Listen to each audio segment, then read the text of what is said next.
آداب ناظرین، میں آپ کا میزبان سجاد۔ جس طرح دیکھا جائے کل نوراترے سٹارٹ ہیں، اس کے بعد رمضان بھی سٹارٹ ہے، ایک ہی دن میں رمضان اور نوراترے سٹارٹ ہو رہے ہیں۔ آج ہمارے ساتھ اسی بات پہ جڑے ہیں ہمارے ساتھ مشتاق احمد جی، ان سے بات چیت کریں گے۔ سر، آپ کو شعر و شاعری میں کافی زیادہ مانا جاتا ہے، یہاں کی بات کریں کہ اسی ایریا کی بات کریں، کافی شعر و شاعری کے لیے مانا جاتا ہے آپ کو۔ سر، سب سے پہلے ایک شعر سے بات سٹارٹ کریں۔ نحمدہ ونصلی علی حبیبہ الکریم، اعوذ باللہ من الشیطان الرجیم، بسم اللہ الرحمن الرحیم۔ یا ایھا الذین آمنوا کتب علیکم الصیام کما کتب علی الذین من قبلکم لعلکم تتقون۔ خدا بند تعالیٰ قرآن میں ارشاد فرماتا ہے کہ اے ایمان والو، میں نے تمہارے اوپر رمضان کے روزے فرض کر دیے جس طرح کہ پہلی امتوں پر بھی فرض کیے جاتے رہے، اور یہ اس لیے لعلکم تتقون، تاکہ تم پرہیزگار بن جاؤ، تاکہ تم اچھے بن جاؤ۔ ماہ رمضان جیسا ہی شروع ہوتا ہے، رحمتوں کے دروازے کھول دیے جاتے ہیں، شیاطین کو قید کر دیا جاتا ہے۔ تبھی آپ دیکھتے ہیں کہ سماج میں خرافات اور برائیاں جو ہیں یہ کم ہو جاتی ہیں، لوگ اچھائی اور نیکیوں کی طرف زیادہ آتے ہیں، مسجدیں آباد ہو جاتی ہیں۔ قرآن پاک گھروں میں رکھے ہوئے تھے، ان کے اوپر دھول جمی ہوئی تھی، شاید سال بھر میں کسی نے کھول کر ان کو نہ دیکھا ہو، تو وہ کھول کر اب ان کو پڑھیں گے۔ اور یہاں تک کہ بہت سارے ایسے لوگ ہیں جو پوری رات یا پورا دن بیٹھ کر قرآن پڑھتے رہتے ہیں، 5 وقتہ نماز پڑھتے رہتے ہیں، نماز تراویح پڑھتے رہتے ہیں، نماز نوافل پڑھتے رہتے ہیں۔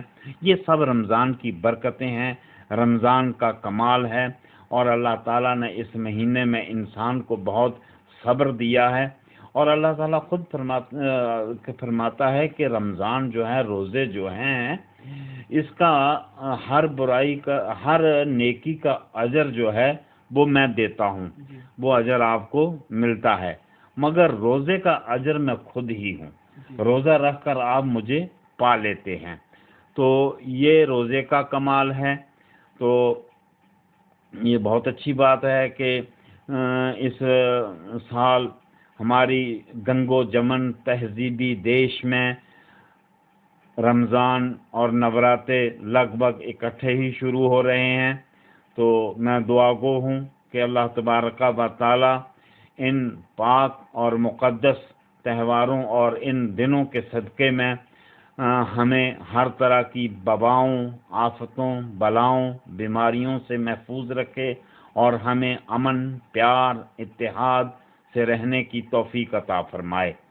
اور ویسے بھی کوئی کہتا ہے کہ اے خدا مجھے تیری قسم، میں نے عمر بھر عبادت کی ہے، تو میرا نامہ اعمال دیکھ تو صحیح، میں نے انسان سے محبت کی ہے۔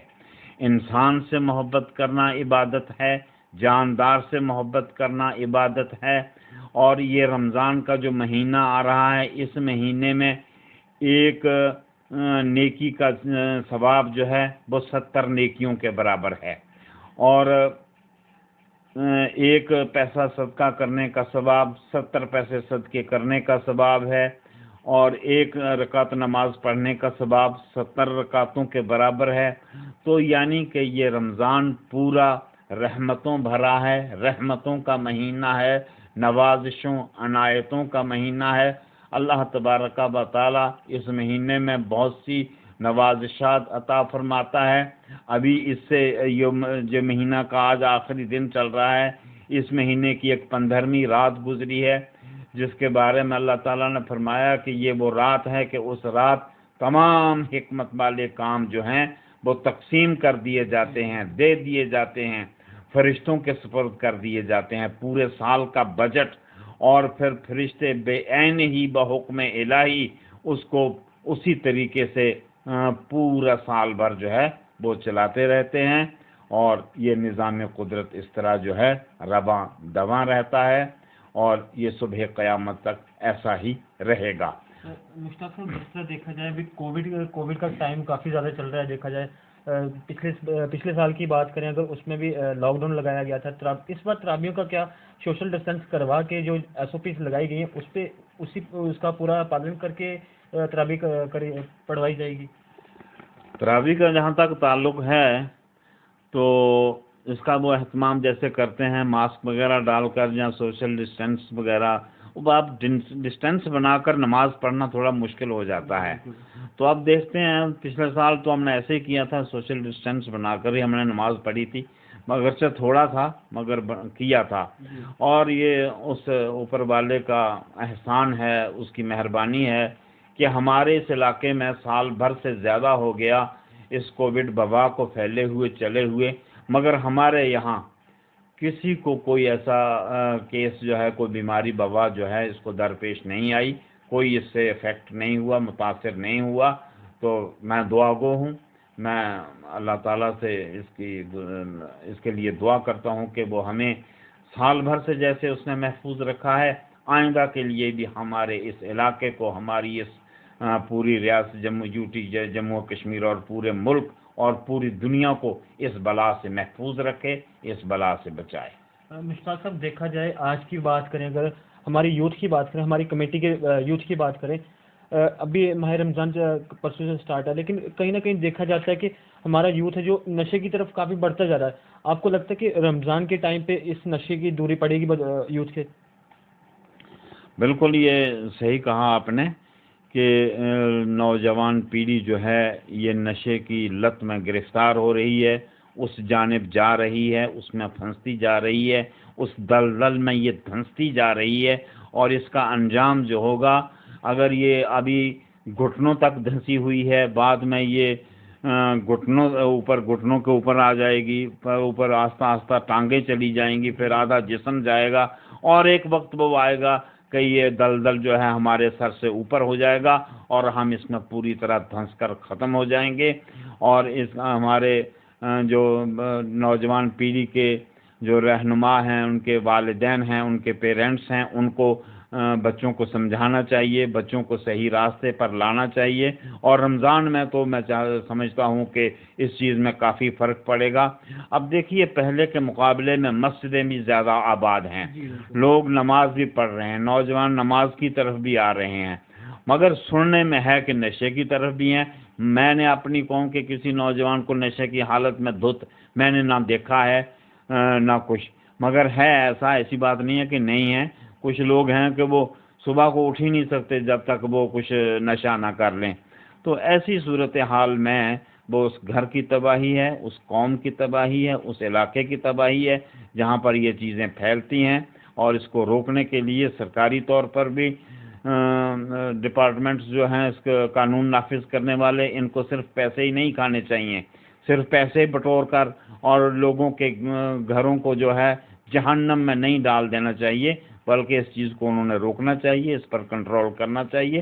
سماج کے ذمہ دار لوگوں نے بھی اس پر کنٹرول کرنا چاہیے. مشتاق صاحب، جس طرح دیکھا جائے، اب گاؤں کی بات کریں، اگر گاؤں میں ڈیولپمنٹ کی بات کریں، اگر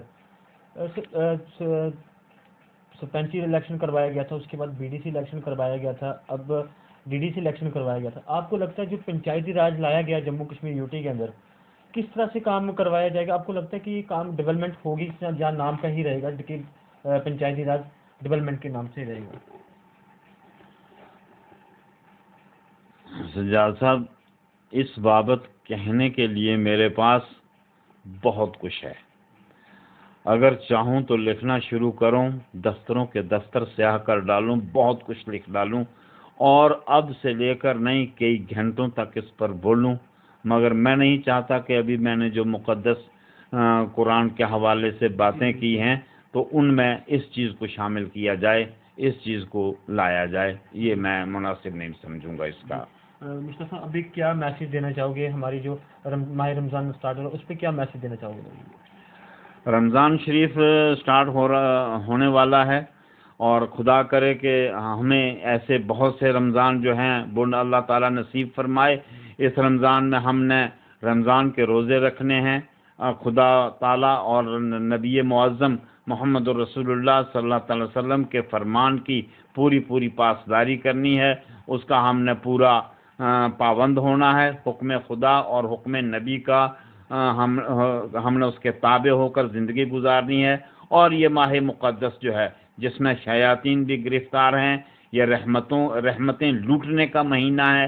پوری طرح اس سے ہمیں اس مہینے میں رحمتیں لوٹنی چاہیے اور پورا اس کا فیض حاصل کرنا چاہیے. اور پورا رمضان جو ہے دیکھیے، رمضان کا اگر ہم ایک روزہ چھوڑ دیں گے، پوری عمر اگر ہم روزہ رکھیں گے تو ہمیں اتنا ثواب نہیں مل پائے گا جتنا کہ رمضان کے روزے کا ثواب ہے. تو اس لیے میں کہوں گا کہ رمضان کے روزے حد الامکان نہ چھوڑے جائیں. جو کوئی بیمار ہے یا کوئی سفر میں ہے، سوائے اس کے کسی کو روزہ چھوڑنے کی، جو صحت کی حالت میں درست ہے اس کو روزہ چھوڑنے کی اجازت نہیں ہے. اس کے اوپر روزہ فرض ہے. اور جو روزے سے انکار کرے، روزہ کیا ہے؟ روزے کی میں آپ کو ڈیفینیشن بناتا ہوں. روزہ نام ہے طلوع فجر سے لے کر کے غروب آفتاب تک کھانے پینے اور نفسانی خواہشات سے رک جانے کا نام، سیکس سے رک جانے کا نام روزہ ہے. تو آنکھوں کا روزہ ہے، پاؤں کا روزہ ہے، ہاتھوں کا روزہ ہے، دماغ کا روزہ ہے. تو ہمارے جسم کے ہر انگ کا روزہ ہے. نہ ہم نے غلط سوچنا ہے، وہ بھی گناہ ہے. نہ ہم نے غلط قدم اٹھانا ہے، وہ بھی گناہ ہے. نہ ہم نے غلط کام کرنا ہے. کل قیامت کے دن جب خدا کی بارگاہ میں ہماری پیشی ہوگی تو یہ ہمارے ہاتھ پاؤں جو آج ہمارے ماتحت ہمارے انڈر کام کرتے ہیں، کل یہ انڈیپینڈنٹ ہوں گے، آزاد ہوں گے. یہ خدا کے سامنے گواہی دیں گے کہ مجھ سے، اس آدمی کے تحت جو آپ نے مجھے پابند بنا کر بھیجا تھا، اس نے یہ غلط کام کیے ہیں، یہ گناہ والے کام کیے ہیں. تو اس لیے میں چاہتا ہوں، میں نوجوان کو، سبھی کو یہ پیغام دینا چاہتا ہوں کہ رمضان کی بھرپور رحمتیں اور برکتیں لوٹنے کا مہینہ ہے، وقت ہے، اس کو لوٹیے. خدا جانے آئندہ کس کو یہ ماہ رمضان نصیب ہو اور کس کو نہ نصیب ہو. اور ویسے میں پھر دعا گو ہوں کہ خدا بند تعالی ہم سب کو ایسے بہت سے رمضان نصیب فرمائے. جی مشتاق صاحب، ایک چیز ہے، جس طرح کہا جاتا ہے پورے علاقے کی بات کریں، شعر و شاعری میں جو کافی زیادہ مانے جاتے ہیں. آپ ایک شعر بتائیں کہ ہمارے جو ویوزر ہیں وہ سننا چاہتے ہیں یہ چیز، اسلام پہ بتا دیں شعر کوئی. دیکھیے، اشعار کا جہاں تک تعلق ہے تو میں تو شاعر نہیں ہوں. میرے فادر صاحب شاعر تھے، میرے چھوٹے بھائی شاعر ہیں، اور ان کے شیرازہ جو رسالہ گورنمنٹ کی جانب سے جو رسالہ نکلتا ہے اس میں نظمیں آتی ہیں. ریڈیو کشمیر جموں، دوردرشن جموں، سری نگر اور جالندھر سے بھی ان کے پروگرام نشر ہوتے تھے. تو میں بس شاعروں کا عاشق ہوں اور شاعروں کے اشعار سن لیتا ہوں اور ان کو اپنے پاس جمع کر لیتا ہوں، اور جب کوئی ضرورت پڑے تو میں سنا دیتا ہوں. وہی جو جمع کیوں اب میں آپ کو اپنا بہت پسندیدہ اور پیارا شعر جو مجھے ہے حضرت علامہ ڈاکٹر اقبال صاحب کا وہ سناتا ہوں. کی محمد سے وفا تو نے تو ہم تیرے ہیں، یہ جہاں چیز ہے کیا لوح و قلم تیرے ہیں. جی شکریہ مشتاق صاحب ہمارے ساتھ جڑنے کے لیے. یہ تھے ہمارے ساتھ مشتاق احمد جی، جن سے ہم نے بات چیت کی ماہ رمضان پہ. لیکن کہیں نہ کہیں جو ان کی طرف سے کہا گیا ہے اس پہ عمل کریں. اس طرح دیکھتے رہے اسپلینڈڈ نیوز. مجھے دیجیے اجازت، آداب.